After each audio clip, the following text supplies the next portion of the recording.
The National Child Traumatic Stress Network is a federally funded collaborative initiative of leading research and clinical institutions integrated with community-level treatment centers.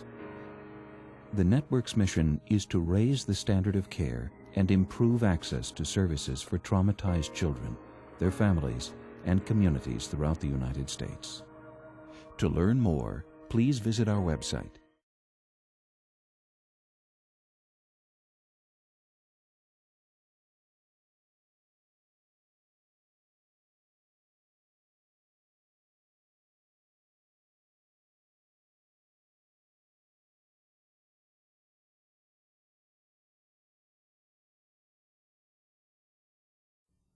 The insights, findings, real-life examples, and expert commentary that follow are meant to be considered and used along with this video's companion print curriculum, which offers more detailed and case-specific information.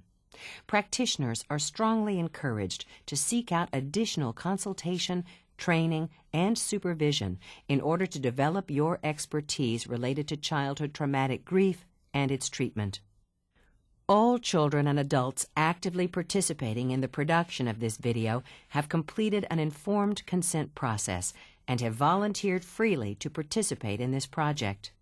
Children depicted in this production are either actors or survivors of childhood traumatic grief who have completed and are no longer in active treatment. We thank them for their participation and contributions to this video.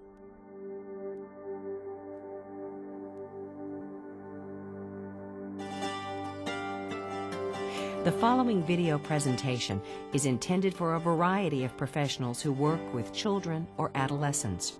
Whether you work in the medical profession as a nurse, psychiatrist, or general practitioner, or in the mental health field as a therapist, social worker, psychologist, or pastoral or bereavement counselor, this program offers vital information about recognizing and treating children who suffer from childhood traumatic grief.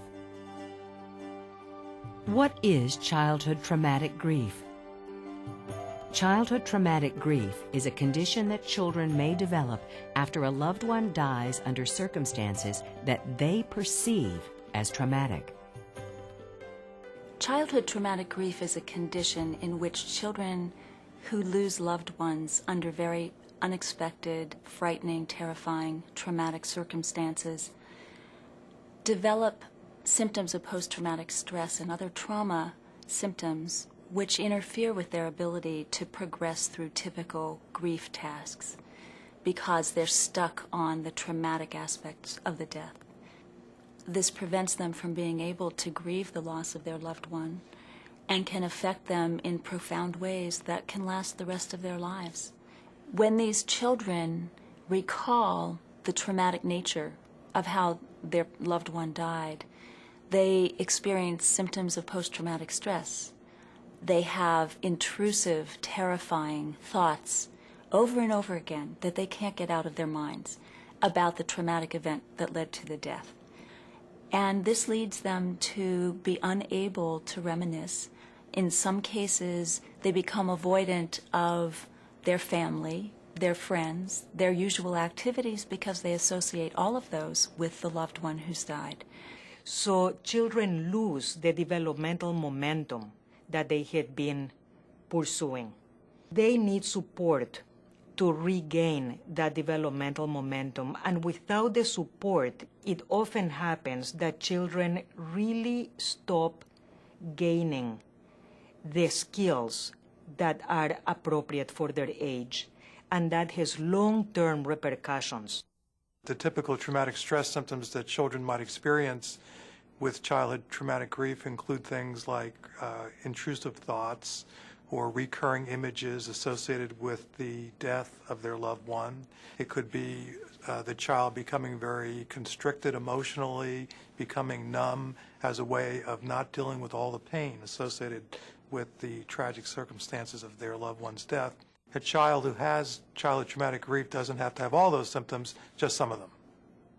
In non-traumatic bereavement, kids may be sad or upset or feel lonely, but they're able to continue on with activities and eventually maybe enjoy life again and be re-engaged with people and situations. A child with traumatic grief is kind of stuck, so a child may not want to be around a cousin who's the same age as her sister who died because it's too upsetting. Or a boy may not want to play baseball anymore because he can't bear the thought of looking over in the stands and his father not being there, and he falls apart. So these things segue into the awful reminders, and the child then avoids every reminder, even a positive one. Childhood traumatic grief and post-traumatic stress disorder overlap.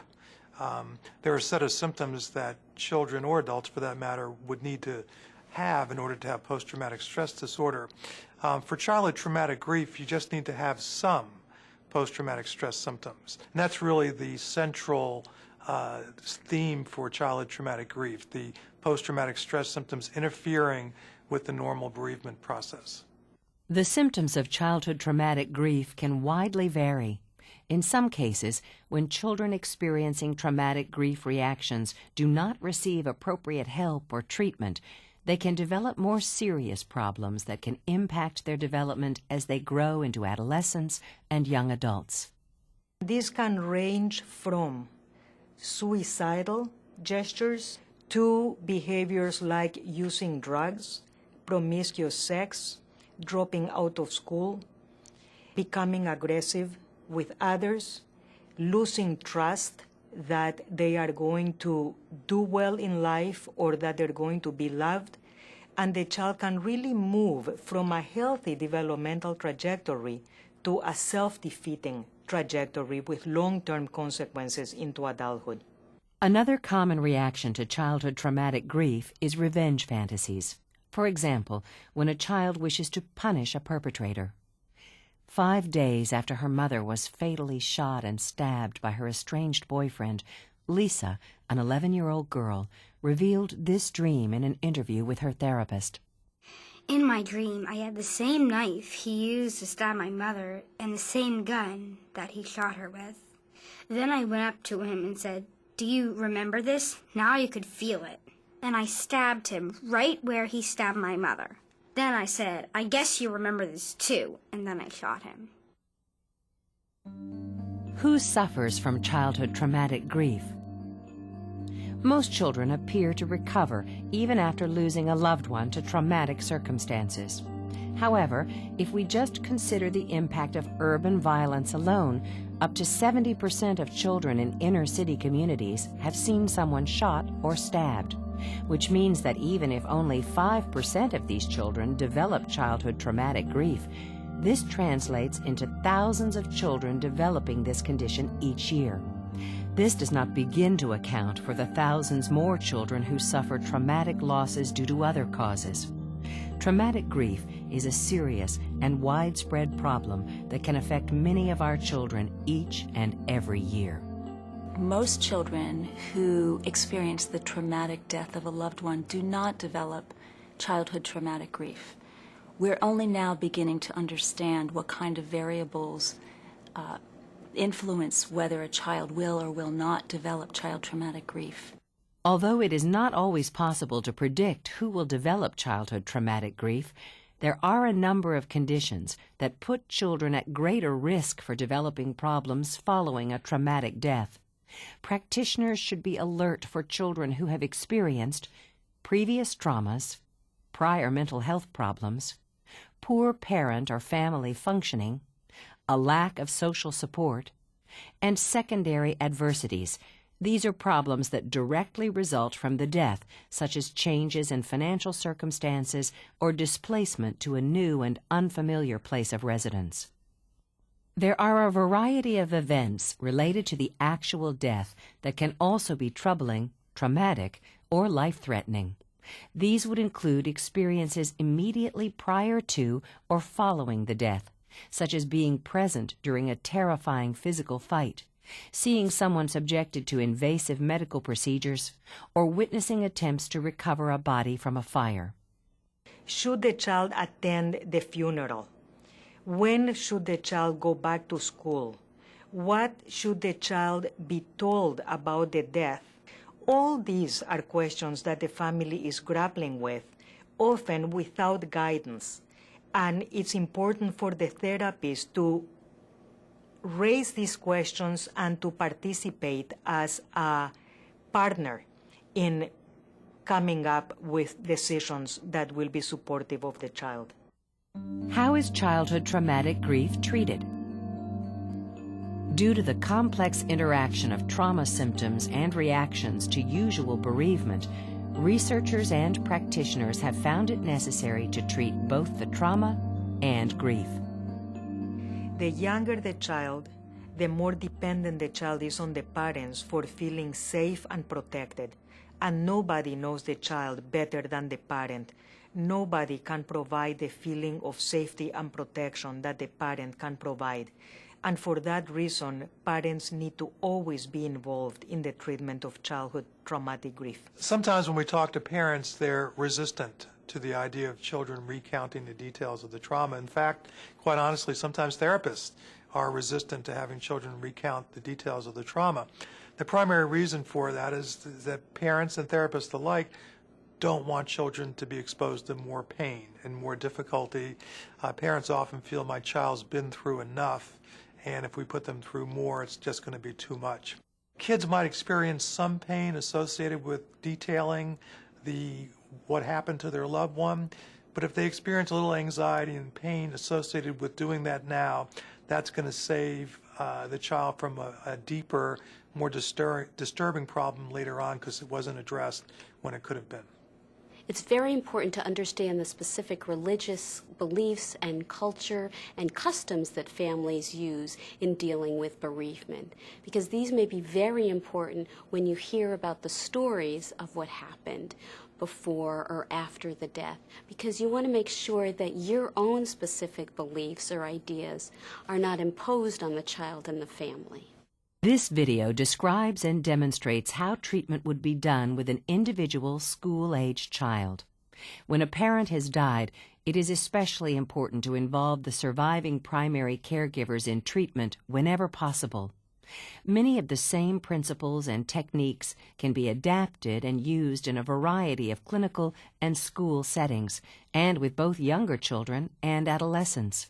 For example, clinicians and researchers have used trauma and grief-focused interventions with groups of Bosnian youth following the war in their country, and with children who developed childhood traumatic grief in response to urban violence in Los Angeles.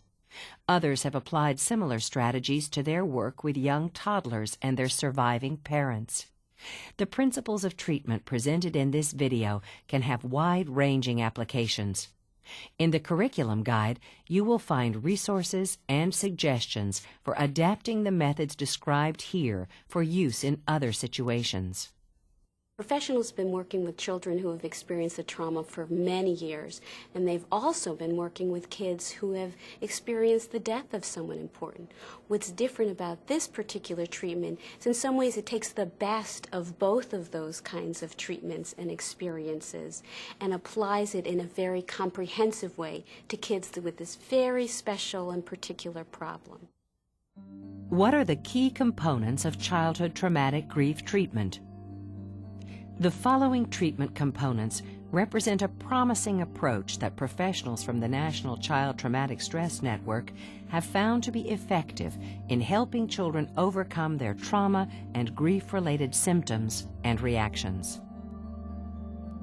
The main components of the treatment for childhood traumatic grief are psychoeducation, affect expression, developing stress management skills, cognitive affect regulation, the creation of a trauma narrative, cognitive processing, and finally, moving through the grief-related bereavement tasks.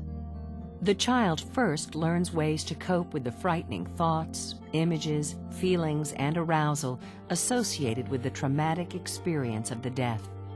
Once the traumatic aspects recede, the therapist is better able to help the child integrate what was learned with a less trauma-focused worldview. The therapist is then able to help the child actively engage in remembering the person who died. In doing the treatment, we often start with educating the child about the kind of treatment and the reasons it's important to focus on the trauma. So the first job is to really help them feel more in control of those upsetting reactions. And you do that by teaching them ways to manage their stress. Educating the child and a parent about the common reactions to trauma and their cause provides useful language and background for understanding what they're experiencing. It can also be a relief to have a way to describe confusing and distressing reactions. Additionally, we help children tolerate reminders, not only trauma reminders, but change and loss reminders, by giving them some strategies for planning that.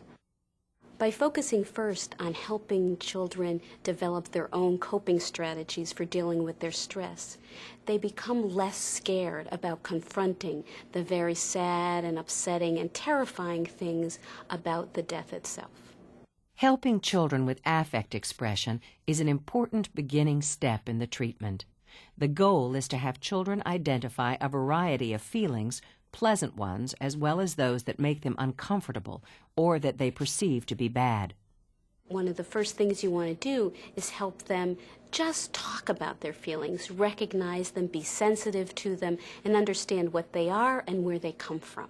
There are a number of therapeutic games and creative activities that can be used to help children with this component of treatment. Children can add expression to an outline of a face, decorate two sides of a mask to show outside feelings visible to others, and more private inside feelings, or pick songs that portray different emotions. In helping children label and identify their feelings, you also want to help them understand that there's lots of different kinds, not just sad ones or upsetting ones. You also want to make sure they understand what kinds of situations may be associated with certain kinds of feelings, so that they're put in a context for a child.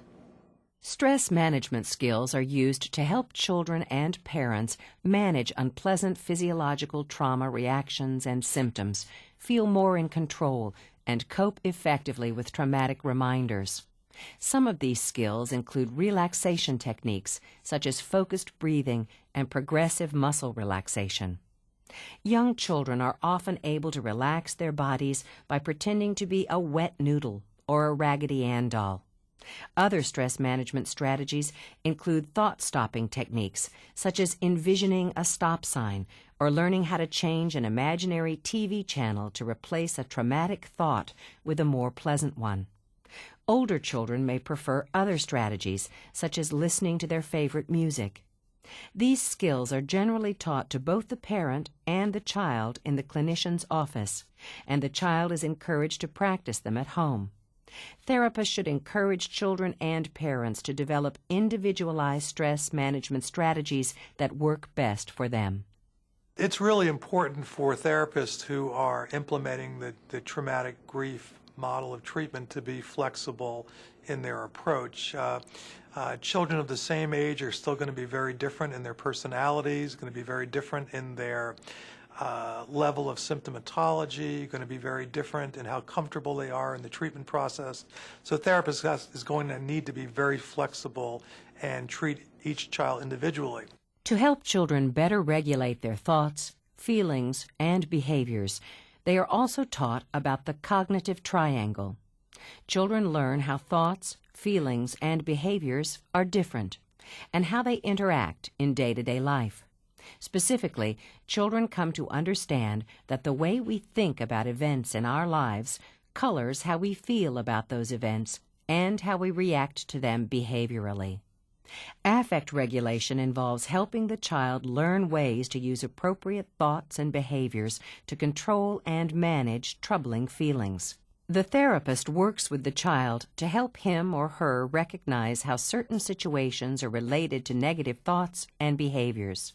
For example, if feeling rejected, a child is taught ways to modify his or her behaviors by learning positive ways to make friends.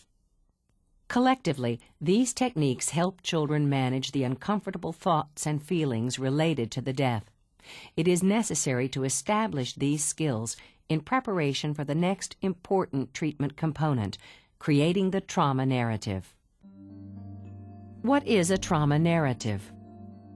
A trauma narrative is the recreation or retracing of the child's death experience as told in their own words, pictures, and even songs. By creating the story, the child is carefully exposed to the traumatic elements of the death and gradually becomes able to tolerate the more painful and disturbing aspects of the experience. Many clinicians who've received training and are using the model often will indicate to us that they believe the trauma narrative is the core of our treatment approach. A child with childhood traumatic grief typically avoids reminders and aspects of the death because they cause overwhelming and upsetting thoughts and feelings. By confronting such feelings in a safe and controlled environment, while also using the stress-reducing strategies and coping skills previously learned, the child becomes desensitized to the trauma and better able to tolerate thoughts and feelings about the death. The trauma narrative is typically developed gradually over several sessions. We will often start by having the child describe something about themselves. This helps children feel more comfortable in telling their story or writing their book. Then we have the child focus on what life was like before the traumatic event that took their loved one away from them. As the child comes closer to talking about the traumatic loss, through talking about less threatening aspects, they're more able to engage in the process of gradually talking about more and more upsetting aspects of the traumatic death itself. Another goal of the trauma narrative is to help put the trauma in some kind of context in their life. That as horrible and as tragic as it was, we're trying to contextualize it in some way. Many kids, as they go forward after the traumatic loss, as painful as it was, they also see themselves as stronger. There are a variety of ways a child can create a trauma narrative. In addition to writing, some children may prefer to document their story in other ways, such as by writing a play, composing a song, or making a video. Once completed by the child, ideally the trauma narrative is then shared with the parent, again according to carefully guided steps in order to help the parent and child effectively communicate about the upsetting circumstances of the death. What was helpful to Hannah in treatment was the story that she got to tell about her grandmother's death. Because until then, I don't think she was able to express what she envisioned her grandmother's death was all about. She heard us discuss it. We discussed it with her in our terms. But I don't think she understood exactly. She wasn't able to express exactly what she thought. And the story gave her an opportunity to understand what Grandmommy might have been looking like while she was dying in bed. Hannah had a vision in her head as to what this all looked like that nobody else shared. So for her to be able to draw this and talk to somebody about it was very, very helpful. I think it gave her more permission to remember her without feeling so much pain, because she had, one of her pictures was a great picture where she, at the end of the story, where she's smiling on the ground, she's on the ground, and she sees Grandmommy up in the clouds with a big smile, an angel smiling down on her. I think she felt safer. As the trauma narrative is being created, the therapist is able to identify thoughts and beliefs about the traumatic event that are inaccurate or not helpful. Once the narrative is completed, the final trauma-related phase of treatment is used to modify and correct these thoughts and beliefs.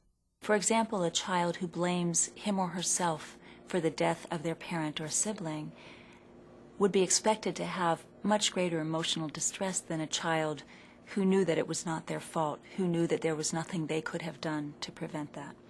Unhelpful beliefs may be totally false. Others may be accurate, but unhelpful. After a child's specific trauma-related cognitions and beliefs have been identified, the therapist and the child begin to evaluate and correct them. This can be accomplished through the use of such techniques as progressive logical questioning, best friend role plays, and therapist-child role reversal. These techniques are further described in the accompanying curriculum.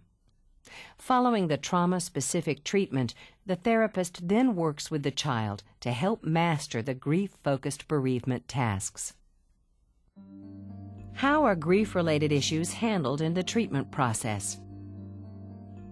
Many of the techniques used in bereavement therapy and supportive counseling are similar to what would be done in this phase of the treatment.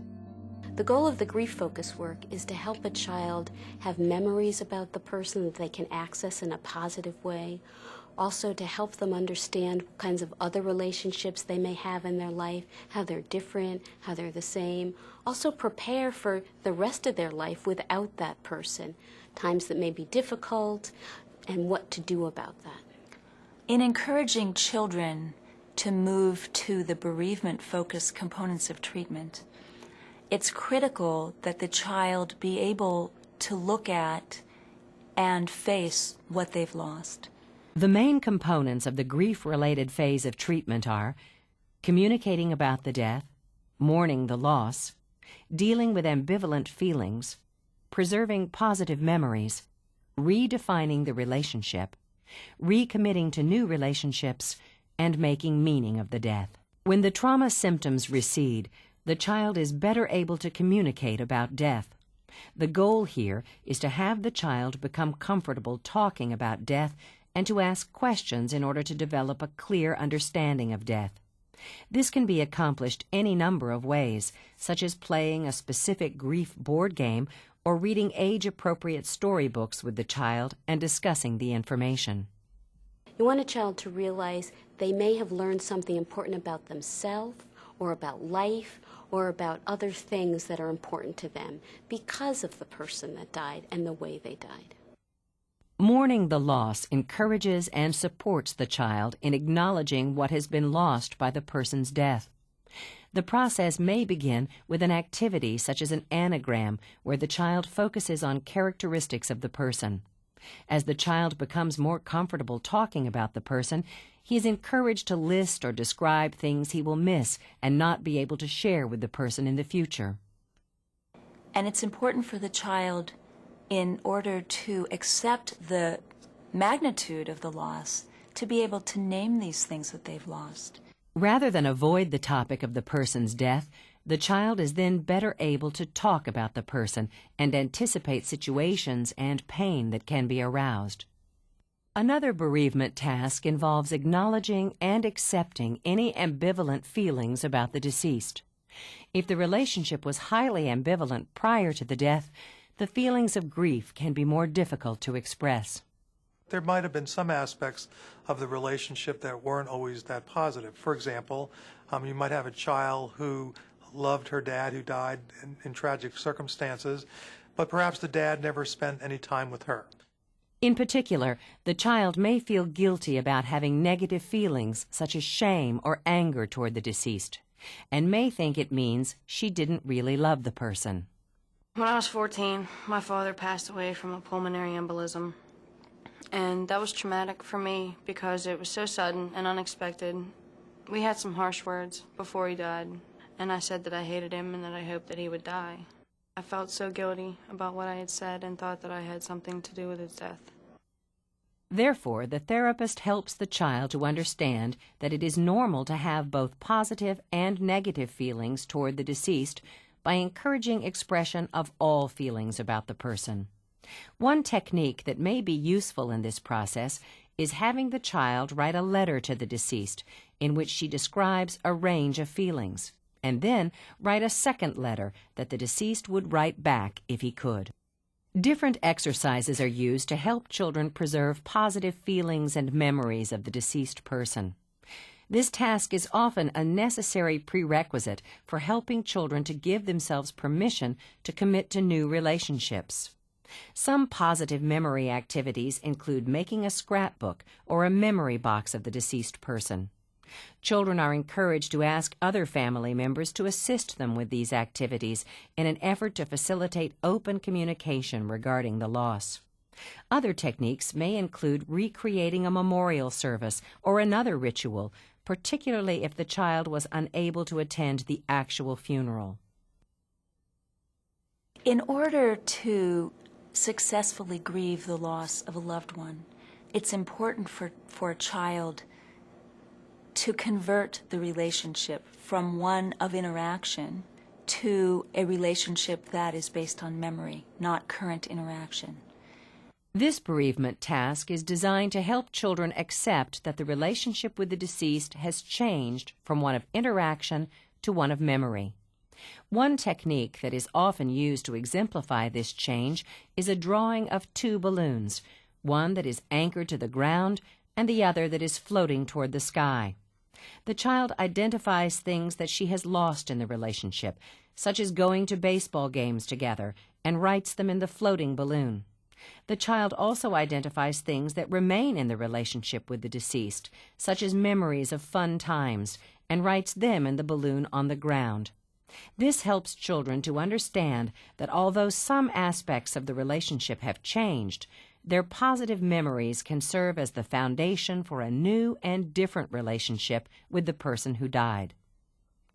Following the death of a loved one, children may be reluctant to engage in new relationships out of loyalty to the deceased. They may also feel that no other person will ever be able to make up for the loss of that loved one. Once children feel less reluctant to engage in new relationships, they may need some assistance in developing them. For example, it may be important to help the child identify people who could fill roles previously held by the deceased. Following the death of a young child's parent, a new kind of relationship may need to be established with the existing caregiver, or in some instances, it may be crucial to form a bond with a new parent figure. Making meaning of the death is a bereavement task that encourages children to view their traumatic experience as one that, while difficult and painful, has helped them to have grown or become stronger in some way. You want to help a child develop some meaning about the death. It's not to turn it into a positive experience, but you want them to realize they may have learned things about themselves, about other people, or may learn that there's a way to help other kids that are in the same situation. Becoming a mentor, a volunteer, or joining a group like Students Against Drunk Driving are 3 examples of children making meaning out of their loss by participating in new activities and interests. Activities like these often help children find meaning in the face of tragedy and can teach them that they are stronger than they think. One of the most important things we can do for children and parents in preparing them for the termination of treatment and for coping with future trauma, change, and loss reminders is to review with them the 3 Ps. The 3 Ps include predicting that they will experience difficulties in the future when trauma, loss, or change reminders occur. Planning for how to optimally cope with those reminders when they occur, and giving permission to themselves and to other people in the family to have difficulties in the future. Termination is especially important for these kids and can be useful in helping them realize that relationships can come and go throughout the rest of their life. And that's not the same as a relationship ending because someone died. What should you learn and take away from this presentation? As a medical or mental health care professional who treats or comes in contact with children or adolescents, it is critical that you understand the 3 R's of treating childhood traumatic grief: recognize, respond, and remember. For clinicians who are unfamiliar with childhood traumatic grief, it would be important to help them recognize that childhood traumatic grief includes both traumatic stress symptoms and that these traumatic stress symptoms interfere with the child's ability to go through the normal steps of the bereavement process. Things to look for include children who do not talk about their lost loved one, who avoid reminders such as going to the gravesite, who do not want to remember or memorialize the person who died, children who are very avoidant of talking about not only the death and the cause of death, but also the loved one. As practitioners, I think it's very important that we respond to childhood traumatic grief because it's something that children do not outgrow. And if we don't respond, it's quite likely that they're going to continue to have the traumatic stress symptoms, and these children won't be able to go through the normal grieving process. We need to know that children always remember. The question is how they remember. For this reason, it's very important to help the child translate visceral memories of fear and anger into cognitive memories so that the child can be helped to develop coping mechanisms for feelings that are overwhelming in order to help them become modulated and under control. One of the best things you can do for these children is help them realize it's okay to remember the way the person died as well as who that person was.